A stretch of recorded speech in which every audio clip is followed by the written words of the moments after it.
On ET now that we're getting you with Parth Jindal, the Managing Director of JSW Paints, as the company has acquired Akzo Nobel. So let's go across and listen into that conversation. We've been in the paint business since 2019, and even when I was studying, getting into the paint industry, one of the most inspirational and iconic companies and brands was obviously the Dulux brand. And that's a brand that I've always held in an extremely high, had an extremely high regard for, as well as for the company Akzo Nobel. So we've been one of India's fastest growing paint companies over the last 5 years, and from starting from scratch to crossing about 2,000 crores, and we were always looking at ways of growing bigger. And when Akzo Nobel Global announced a strategic review of their India business, we felt that this was an incredible opportunity for JSW Paints and to really become a larger player in the space and come into the top 4 and then eventually come into the top 3, which has always been our stated ambition and goal. We also studied the synergies both on the decorative side of the business as well as on the industrial coating side of the business, and we found that there were tremendous synergies from a distribution standpoint, from a procurement standpoint, from a logistics standpoint, and we felt that this was really the business to go after. We gave it our best. We worked hard on it, tried to give an offer and build a relationship with Greg, which I think I have done now, and I think this is a great outcome for us.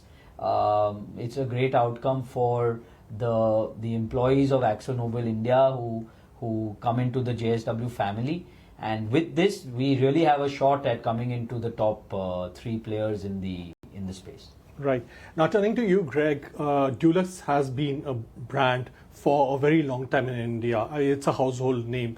So when did this idea about selling the stake come about? What drove that decision?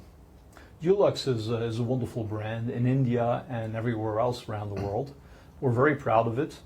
In India specifically, we came to the conclusion that we were underutilizing the power of the brand, and that there was an opportunity to significantly step up in terms of growing the business faster, that it also involved deeper distribution into some of the mid-sized cities in India, whereas Akzo was very good at addressing the large cities, but less so in the smaller cities. And we came to the conclusion that we needed a partner for it. And as we explored different scenarios, we came to the conclusion that not only was JSW the right owner for the deco business, so for the Dulux brand in India, but also was the right partner for the coating businesses, which they are acquiring, but for which we remain the technology provider under a royalty agreement. So at the end of the day, it was more finding the right partner than selling something, and we're convinced that we found the right partner in JSW. Right. Now you've concluded the acquisition. How would JSW Paints go about integrating Akzo Nobel into your overall paint business? JSW Paints has been around since May 2019, I gather. Would you be eventually looking at a merger between JSW Paints and Akzo Nobel India? No, so obviously we still need the regulatory approvals. So Competition Commission of India approval is very important, and then we have to complete the open offer. So this will take some time, and we hope that by the end of this calendar year or before that, we are able to conclude the transaction and come into the ownership of ANIL. I think we are very committed to driving the synergies between the two businesses. We want to keep the two businesses separate for a certain period of time while we understand the culture of each other, while we assimilate the teams, while we assimilate the synergies in the marketplace as well as with the customers. So all that will take some time, and then eventually, yes, we would like to reverse merge JSW Paints into this entity, because we will already have one listed entity in the market. So it would be natural for us to look at reverse merging JSW Paints into this entity. We don't have a specific time period by which this will happen, but the first step will be to get in, which we need a lot of approvals for. Second step would be to understand each other and really get the teams to talk to each other and work as one. And then once we've achieved those synergies, we will reverse merge the JSW Paints into this entity.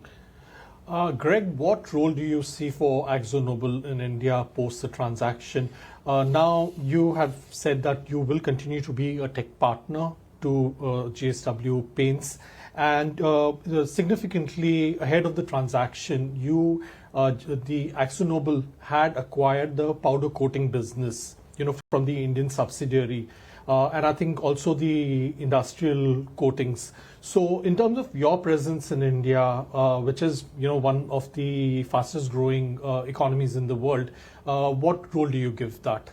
Well, we believe in the Indian market very much. This deal is not about limiting our presence in India. On the contrary, it's about finding the right partner in areas where we feel that we're not strong enough, and then doubling down in areas where we feel we are. So as you rightly said, we bought out the 25%, we're in the process of buying out the 25% minorities in our powder business, which we'll own outright 100%. And there's a significant potential in powder in India. It's a wonderful technology that has coverage applications, but also insulation applications. So things like electrical vehicles or consumers of powder. That business is a focus. Then we're the technology provider for JSW's future coating businesses, which they're acquiring, and that means continuing to develop products around the world, which will be the products sold by JSW in India. So essentially, JSW gives us global coverage for our products.